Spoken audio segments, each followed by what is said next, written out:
Et à ma fille Claire, qui ne recevra rien, parce que c'est exactement ce qu'elle mérite, déclara mon père, d'une voix posée et soignée. On dit que les enterrements révèlent la vérité des familles, mais la mienne n'a pas attendu l'éloge funèbre. Ma vérité est arrivée avant même que l'avocat n'ouvre son dossier. J'étais assise à l'extrémité de la grande salle du domaine Ashford. Trop loin de la cheminée pour en sentir la chaleur, mais assez près pour entendre chaque respiration dans le silence. Les verres en cristal tintaient. Les cousins, murmura quelqu'un. Une autre personne s'éclaircit la gorge. La tension crépitait plus fort que le feu derrière moi. Puis mon père se leva. Charles Ashford. Cheveux argentés parfaitement coiffés, costume bleu nuit taillé comme une armure. La salle se tut, suspendue. Tout le monde pensait qu'il prononcerait un petit discours avant que l'avocat ne commence. Un moment de respect, peut-être. De gratitude. De clôture. À la place, il leva son verre avec ce genre de sourire qui ne touche jamais les yeux. Un toast glacial. À mon fils, Logan, dit-il, voix ferme et lisse. Qui guidera le prochain chapitre de notre héritage. Et à ma fille Claire. Il tourna légèrement la tête vers moi sans croiser mon regard. Qui ne recevra rien. Parce que c'est exactement ce qu'elle mérite. Ce fut comme une gifle en plein visage. Tranchant. Définitif. Des exclamations de surprise fusèrent. Ma tante Evelyne laissa tomber sa coupe de champagne. Quelqu'un murmura, « Seigneur Dieu !» Même la gouvernante s'immobilisa. Mais moi, je n'ai pas scié. Je suis restée droite, une main posée sur l'autre. Mon cœur tambourinait dans mes oreilles, mais mon visage demeurait calme. Maîtrisé. Le sourire sur mes lèvres n'était pas une façade. C'était une armure. Parce que je savais déjà. Je l'avais su bien avant qu'il ne le rende officiel, que ce n'était pas juste un homme qui déshéritait sa fille. C'était une mise en scène. Un dernier coup de théâtre. Une exécution publique servie sur un ton velouté et un whisky vieilli en fût. Charles Ashford n'élevait jamais la voix. Il n'en avait pas besoin. L'humiliation était son article. Et aujourd'hui, j'étais sa toile. Mais ce qu'il ignorait, ce qu'il ne pourrait jamais imaginer, c'est que cet instant, son instant, serait le dernier qu'il posséderait. Il croyait que j'étais venu le regarder triompher. Mais j'étais là pour le voir tomber. Grandir en tant que Claire Ashford signifiait apprendre très tôt une leçon. La grandeur devait se mériter, à moins d'être né homme. J'ai fait tout ce qu'il disait nécessaire pour être digne. Mention d'excellence. Présidente du conseil des élèves. Double diplôme à Stanford, commerce et ingénierie environnementale. À 23 ans, j'ai repris en main l'une des plus vieilles divisions logistiques de l'entreprise, en pleine débâcle. J'ai proposé une restructuration, réduit les coûts de 30%, et rendu la division rentable en 6 mois. Le conseil d'administration a applaudi. Mon père m'a offert un dîner de remerciement. Pendant ce temps, Logan, mon frère, le fils préféré, a échoué à Yale. 2 fois. On lui a donné un bureau d'angle et une Mercedes neuve, pour l'aider à se remettre dans le bain. Moi, on m'a dit que j'étais trop intense. Que je prenais tout trop à cœur. Que la passion, c'était bien, mais que je devrais peut-être adoucir mon ton si je voulais qu'on me prenne au sérieux. Charles Ashford ne voyait pas une meneuse en sa fille. Il voyait un risque. Une fragilité. Une femme trop ambitieuse pour se taire et trop brillante pour rester à sa place. Au dîner de famille, il m'interrompait en plein milieu d'une phrase pour demander à Logan comment allait son golf. En réunion, il complimentait ma robe avant de balayer mes propositions. Et quand je lui ai présenté le projet de start-up que j'avais peaufiné pendant 1 an, une initiative de chaîne d'approvisionnement écologique, il ne l'a même pas lu. Il a à peine regardé la page de couverture et a dit « Tu es une fille charmante, Claire. Pourquoi ne pas te concentrer sur ce qui fait de toi une bonne épouse ?» Ce jour-là, quelque chose s'est brisé en moi. Pas mon ambition. Pas ma loyauté. Juste mon besoin d'obtenir son approbation. Parce que j'ai compris une chose, je ne pourrais jamais hériter d'un empire qui n'avait jamais été pensé pour moi. Pas en tant que fille. Pas dans son monde. Alors j'ai cessé de vouloir appartenir, et j'ai commencé à me préparer à construire le mien. Tandis que Charles Ashford me voyait comme une menace en talons, mon grand-père, Edward Ashford, me voyait autrement. Pas comme une fille. Pas comme un risque. Pas comme quelqu'un à contrôler. Mais comme quelqu'un de capable.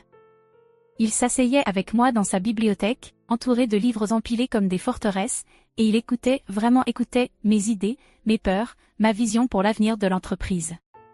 Un jour, il m'a dit, le vrai problème avec ton père, ce n'est pas qu'il doute de toi. C'est qu'il sait exactement à quel point tu es puissante. Et ça le terrifie. À l'époque, j'ai cru qu'il était simplement gentil, peut-être un peu indulgent, mais maintenant je pense qu'il me mettait en garde. Quand sa santé a commencé à décliner, c'est moi qui venais le voir chaque matin. Pas Logan. Pas mon père. Moi. Je lui apportais ses médicaments. Je lui lisais le Wall Street Journal 2 fois s'il oubliait qu'on l'avait déjà lu. Je riais à ses blagues affreuses. Je peignais ses cheveux quand les infirmières oubliaient. Je répondais au téléphone quand ses avocats appelaient. Je restais tard quand il oubliait mon prénom, et je lui tenais la main malgré tout. Et un matin, dans un rare moment de lucidité, il m'a dit, « Je suis peut-être en train de mourir, mais je ne suis pas aveugle. Je vois ce que tu as fait. Je vois qui tu es. » C'est ce jour-là qu'il m'a demandé de rencontrer son avocat privé, pas ceux de la famille, pas ceux que Charles avait sous contrat. Quelqu'un d'indépendant. Quelqu'un qui pourrait l'aider à rétablir la vérité. Ce que je ne savais pas encore, c'était jusqu'où il était prêt à aller pour s'assurer que je ne sois pas effacée. Ils ont enterré mon grand-père dans un cercueil en acajou, bordé d'or, digne d'un homme qui avait bâti un empire à partir de rien. Et puis, devant tout le monde, mon père a enterré la vérité. La chapelle était pleine partenaires d'affaires, amis de la famille, membres du conseil d'administration, politiciens en costume taillé sur mesure qui devaient à mon grand-père bien plus qu'une poignée de main. Tout le monde était venu pour louer Edward Ashford. Tout le monde sauf moi. Je n'étais pas invitée à parler. Mon nom ne figurait même pas dans le programme. Je me suis assise 5 rangs derrière, en noir, silencieuse, observant Charles prendre la parole comme un roi s'adressant à sa cour. Il s'est éclairci la gorge, a laissé le silence s'installer, puis a commencé. Mon père était un homme de vision, de discipline et de loyauté. Il croyait en l'ordre, en la structure, et par-dessus tout, en la famille. Mon fils Logan perpétuera cette vision. Pas une seule fois il n'a mentionné mon nom. Pas une seule fois ses lèvres ne m'ont nommé. Je n'étais pas une petite fille. Je n'étais pas une aidante. Je n'étais même pas une ombre, juste un fantôme à la lisière du royaume. C'est là que j'ai compris, il ne s'agissait pas seulement d'argent, ou d'héritage, ou de fierté. Charles ne cherchait pas seulement à me déshériter. Il cherchait à m'effacer de la mémoire, de l'histoire, de notre lignée. Mais je n'ai pas interrompu. Je n'ai pas crié. Parce que je savais déjà ce qu'il ignorait. Je savais qu'il existait un autre testament. Une enveloppe scellée. Signée. Notariée. En attente. Alors je suis restée en silence, et je l'ai laissé creuser sa propre tombe à chaque mot. 2 semaines après les funérailles, le salon de l'héritage des Ashford était de nouveau plein. Mais cette fois, le deuil était terminé. Le spectacle commençait. L'avocat, maître Franklin Ellis, était assis en bout de table, 2 dossiers devant lui, l'un mince, l'autre épais, scellé à la cire. Personne ne prêtait attention au second. Sauf moi. Encore une fois, j'étais placée à l'extrémité de la table, à côté d'un radiateur qui fuyait, comme une pensée oubliée. Logan et mon père occupaient le centre, coudes posés sur le bois poli, sirotant du bourbon vieilli comme s'il possédait déjà l'héritage. Charles ajusta ses boutons de manchette et se leva, un sourire maîtrisé tirant le coin de sa bouche. Avant de commencer, dit-il avec aisance, levant son verre une fois de plus, j'aimerais porter un dernier toast. À mon fils, Logan, qui mènera Ashford Global dans sa prochaine ère avec honneur. Il marqua une pause, pour les faits. Les gens hochèrent la tête. Sourire. Puis sa voix baissa, théâtrale. Et à ma fille Claire, qui a préféré l'émotion à la loyauté. J'espère que tu trouveras la paix où que tu atterrisses. Un rire nerveux se répandit au fond de la salle, bref, mal à l'aise. Tante Evelyne détourna le regard. Maître Ellis cligna lentement des yeux, puis ouvrit le premier dossier. Distribution de routine des biens. Résidence secondaire. Œuvres d'art. Bijoux. Je ne bougeais pas. J'attendais. Parce que je savais ce qui allait arriver. Il s'éclaircit de nouveau la gorge et glissa la main vers la deuxième enveloppe épaisse, scellée, marquée d'un cachet doré. Conformément à la directive privée du défunt Edward Ashford, annonça-t-il prudemment. Les actions majoritaires d'Ashford Global, l'ensemble du domaine, et l'autorité de vote complète doivent être transférées immédiatement à Claire Ashford. Le silence explosa. Logan s'étrangla avec sa boisson. Un verre se brisa dans une main. Les yeux de mon père restèrent fixes, sans cligner. Je souris.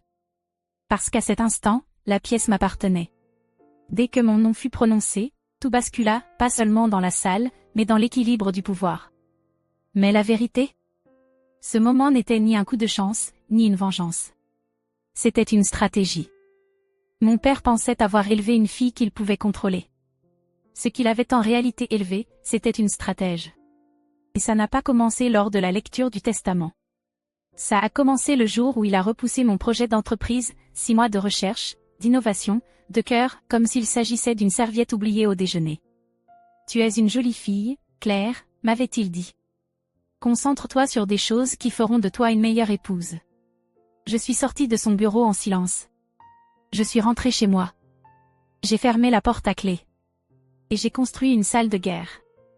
J'ai fondé Steel Magnolia Venture, une société à responsabilité limitée, sous pseudonyme. J'ai rejoint des groupes de réflexion qui ne me suivaient pas, conseillé des entreprises fintech, et commencé à investir dans des startups écologiques avec de vrais revenus et de vraies dents. J'ai appris à garder un ton doux, un sourire maîtrisé, et mon ambition soigneusement pliée sous des chemisiers de soie et des rouges à lèvres neutres. Chaque dîner du dimanche. Chaque réunion où l'on me demandait d'apporter le café pendant que Logan présentait des idées bâclées. J'écoutais. J'observais. Je calculais. Et quand la santé de grand-père a commencé à décliner, je ne me suis pas rapprochée pour hériter. Je me suis rapprochée parce qu'il comptait. Parce que la dignité compte. Parce que je voulais protéger ce qui restait de l'homme qui m'avait un jour dit. Le contrôle ne te rend pas puissante, Claire. Mais la clarté, si. Alors quand j'ai vu les raccourcis que Charles prenait, des documents médicaux expédiés, du personnel manipulé, une pression pour obtenir la procuration. J'ai agi. J'ai demandé à grand-père s'il faisait confiance aux avocats de la famille. Il a dit non. Je lui ai demandé s'il voulait un deuxième avis. Il a hoché la tête. J'ai contacté Maître Ellis. Nous avons rédigé une directive aux termes limpides, témoin tiers, évaluation mentale multiple blindée. Inattaquable. Alors, quand l'enveloppe s'est ouverte, ce n'était pas un rebondissement. C'était un déclencheur. Un plan exécuté avec précision. Parce que je n'ai pas seulement survécu à l'empire dont il a voulu m'exclure. Je l'ai étudié. Et ensuite, j'ai bâti le mien. Au début, mon père n'a rien dit. Il est juste resté là, abasourdi, verre suspendu en l'air, lèvres entr'ouvertes d'incrédulité. Logan a cligné des yeux comme si la pièce s'était renversée. Et puis le lion a rugi. Charles a frappé la table de sa main. Toute la pièce a sursauté. C'est une farce, a-t-il grondé. Tu as manipulé un vieil homme. Tu as profité de son déclin. Il s'est tourné vers Maître Ellis, la voix montant comme le tonnerre sous une façade polie. Cette directive est invalide. Il était malade. Il ne savait pas ce qu'il faisait. Ellis n'a même pas scié. Il a poussé calmement un dossier sur la table. Monsieur Ashford a passé 3 évaluations indépendantes à cette période, a-t-il dit. Tout ont confirmé une pleine capacité cognitive. Ces changements n'étaient pas seulement légaux, ils étaient intentionnels. L'air s'est fait plus mince. La colère de mon père a commencé à se fissurer, non pas par force, mais par panique. Il s'est levé, s'est mis à faire les 100 pas, lançant des protestations incomplètes dans le vide. Tu ne comprends pas ce que tu as fait, Claire. Tu n'es pas prête pour ça. Tu vas détruire tout ce que ton grand-père a construit. Ce n'est pas un fantasme de girl boss, c'est du vrai business. Je l'ai laissé faire sa crise. Je l'ai laissé brûler. Puis je me suis levée, lentement, posément, et j'ai dit. Ça fait des années que je suis prête, papa. J'ai juste cessé d'attendre ta permission. La pièce s'est figée à nouveau. Pour la première fois de sa vie, Charles Ashford a compris ce qu'il avait réellement en face de lui. Pas une fille. Pas une déception. Mais une rivale. Et je l'ai vu dans ses yeux, il savait qu'il avait déjà perdu. Le lendemain matin, avant que la ville ne s'éveille, je me suis tenue devant les immenses portes vitrées d'Ashford Global. Pas de fanfare. Pas de caméra. Pas de communiqué de presse. Juste moi. Un manteau noir. Une mallette pleine de plans que personne n'était prêt à voir. Mes talons résonnaient dans le hall de marbre. Je suis entrée dans cet endroit que je connaissais depuis l'enfance, à l'époque où je venais avec mon grand-père, lui tenant la main dans des ascenseurs trop grands pour mes jambes. Aujourd'hui, c'est moi qui tenais les clés. Premier arrêt, le bureau de mon grand-père, la suite d'angles avec vue sur la ville et du pouvoir dans chaque centimètre. Je suis entré, j'ai expiré, et j'ai changé les serrures non par symbole, mais par stratégie, parce que je savais que Charles ne partirait pas en silence. Il passerait des coups de fil, activerait ses réseaux, distillerait son venin dans les coins feutrés des conseils d'administration. Mais je ne lui laisserai aucune porte ouverte. Puis je me suis mise au travail. Un par un, j'ai organisé des réunions privées avec chaque chef de département, non pour dicter, mais pour écouter. J'ai posé des questions sur le moral, l'épuisement, la vision à long terme, la culture derrière les chiffres, toutes ces choses que mon père ne s'était jamais donné la peine de demander. Et j'ai laissé une trace écrite. Chaque réunion, chaque amélioration, chaque signature. Qu'ils disent que je suis inexpérimenté, pensais-je. Qu'ils essaient de me discréditer. J'aurai les preuves. Parce que l'enjeu n'était pas de tenir le pouvoir, mais de le transformer. Il avait dirigé cette entreprise par la peur, le silence, et la loyauté achetée à coups d'avantages. Mais je n'étais pas là pour préserver son empire. J'étais là pour le reconstruire en mieux, en plus propre, en plus intelligent, en plus fort. Et pour ça, il n'y avait qu'une voie, entrer dans la tanière du lion et rappeler à la meute qui est la véritable chef. Il est entré comme s'il possédait encore l'endroit. Charles Ashford, blazer bleu marine, bouton doré, sourire poli, discours bien rodé. Logan à ses côtés, aussi suffisant que d'habitude, serrant un dossier comme s'il contenait l'avenir. Peut-être qu'ils le faisaient, mais pas celui qu'ils imaginaient. La salle du conseil était pleine, chaque siège occupé. Cadres, associés seniors, actionnaires historiques. Tous ont levé les yeux quand il est entré, et Charles leur a donné ce qu'ils attendaient. « Messieurs, dit-il sans même me regarder, parlons gestion de crise. » J'ai attendu. Laissez-le savourer son moment. L'illusion tenait encore, pour l'instant. Il a tapé dans le dos de Logan et a repris sa place en bout de table, comme si rien n'avait changé, comme si le sol sous ses pieds ne s'effritait pas déjà. Nous avons analysé les retombées, dit-il d'un ton sec. Très peu d'écho médiatique. Si nous agissons vite, nous pouvons réparer la confusion. Le mandat de Claire peut être présenté comme une phase de transition. J'ai toussé légèrement. Ceci n'est pas une réunion de crise, ai-je dit calmement. C'est une session de restructuration. Là, j'ai capté leur attention. J'ai distribué des dossiers scellés, un pour chaque membre du conseil. À l'intérieur, des preuves. Détournement de fonds sous la direction de Charles. Compte offshore. Investissements illicites dans des sociétés écrans à des adresses fictives. Puis vint le dossier de Logan, usage abusif de fonds de l'entreprise pour des voyages personnels, vol en première classe, une fête sur un yacht financé par la société. Et une pizza. Le silence était étouffant. Charles a ouvert son dossier, la mâchoire crispée. Logan a blêmi. C'est absurde, marmonna mon père. Tout ça ne tient pas debout. Tout a été vérifié, ai-je répondu. Audité par un cabinet de conformité indépendant. Aujourd'hui, le conseil va voter. Logan s'est levé trop vite. Tu as piraté mes emails. C'est illégal. Ça s'appelle de la supervision, ai-je répliqué. Bienvenue dans le monde réel. Le vote ne fut pas serré. Même pas disputé. Unanime. Logan, privé d'accès. Charles, exclu de toute activité liée à l'entreprise, avec effet immédiat. Leur badge désactivé avant la fin de la réunion. Je les ai raccompagnés moi-même à l'ascenseur, et alors que les portes se refermaient, Charles s'est tourné, la voix basse et amère. Tu crois que c'est fini? Je me suis penché légèrement. Non.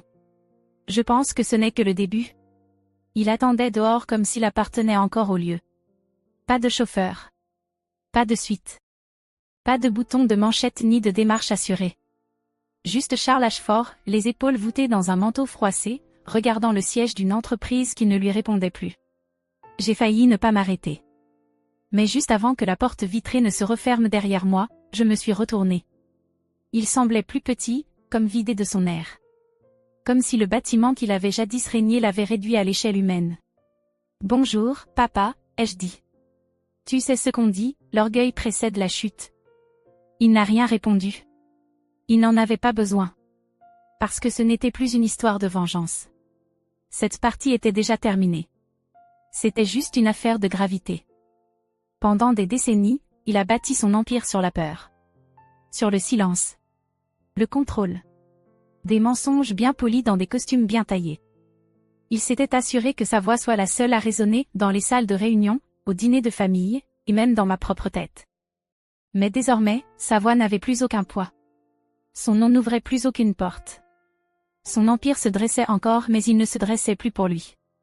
Et je n'avais pas besoin de jubiler. Je n'avais pas besoin de dire « je te l'avais dit ». Parce que le regard dans ses yeux disait tout. Il voyait enfin ce que j'étais devenue, pas une déception, pas une faiblesse au cœur trop tendre, mais la femme qui avait pris tout ce qu'il lui avait refusé et en avait fait quelque chose de plus fort. Quelque chose qui n'avait pas besoin de son approbation pour exister. Lorsque je me suis retournée pour franchir les portes, saluée désormais par la réceptionniste comme Madame Ashford, j'ai compris, il n'avait jamais vu la chute arriver. Parce qu'il n'avait jamais levé les yeux de son trône assez longtemps pour remarquer que quelqu'un grimpait, en silence, encore plus haut. Je n'ai pas fêté ça. Pas de champagne. Pas de photos de presse. Pas de discours de victoire au dernier étage. Parce que ce n'était pas une conquête. C'était une correction. Dans les jours qui ont suivi, j'ai travaillé plus dur que jamais. J'ai réécrit la structure des départements. J'ai lancé une politique de tolérance zéro face à la fraude, au népotisme et à l'intimidation. Je me suis assise avec des personnes à qui l'on n'avait jamais demandé leur avis, et j'ai écouté, vraiment écouté. J'ai remplacé les réseaux de rumeurs par des initiatives de transparence, mis en place des programmes de mentorat pour les femmes oubliées, prolongé le congé maternité, recruté du sang neuf, des talents divers, motivés, invisibles jusque-là. Parce que cet empire n'était pas seulement à moi de tenir. Il était à moi de guérir. Les médias ont appelé ça un coup de force, une fille détrône son père PDG dans un coup d'entreprise. Mais ils n'ont rien compris. Ce n'était pas une revanche. C'était une épuration, de la pourriture, de la peur, du mythe selon lequel le leadership devait forcément ressembler à Charles Ashford. Un soir, je suis rentrée tard, toujours en talons, toujours le téléphone à la main, et j'ai jeté un œil dans la chambre de mon fils.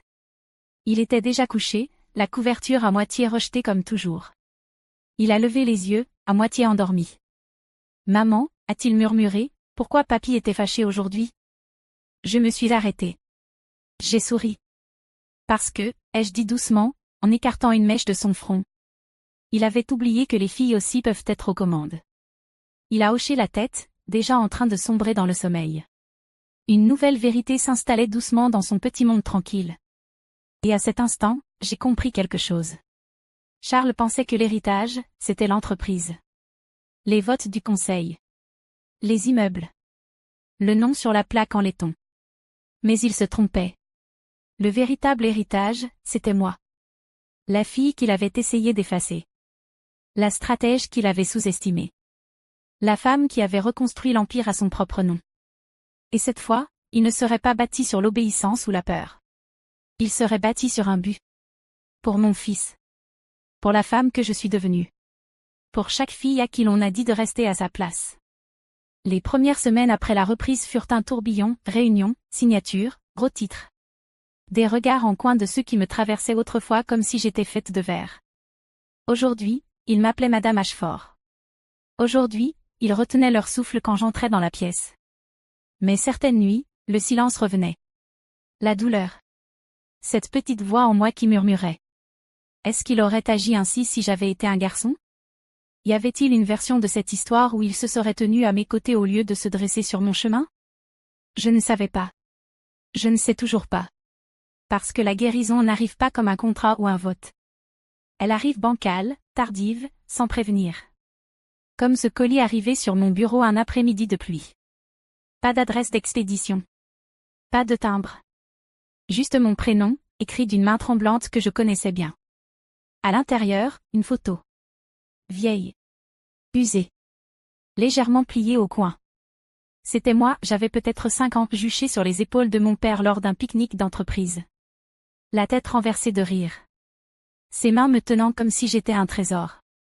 Au dos, à l'encre fanée, 4 mots simples. Tu l'as toujours eu. C'était tout. Pas d'excuses. Pas de signature. Pas d'explication. Et pour la première fois depuis très longtemps, je n'en avais pas besoin. J'ai glissé la photo dans le tiroir supérieur de mon bureau, à côté du sceau de l'entreprise, pas comme un souvenir de lui, mais comme un rappel de moi. De la petite fille qui croyait que l'amour de son père définissait sa valeur. Et de la femme qui n'avait plus besoin de cet amour pour se sentir puissante. Parce qu'au final, le véritable héritage, ce n'était pas la salle du conseil. Ce n'était pas l'Empire. C'était le feu qu'il avait essayé d'éteindre. Et moi, j'ai appris à le porter.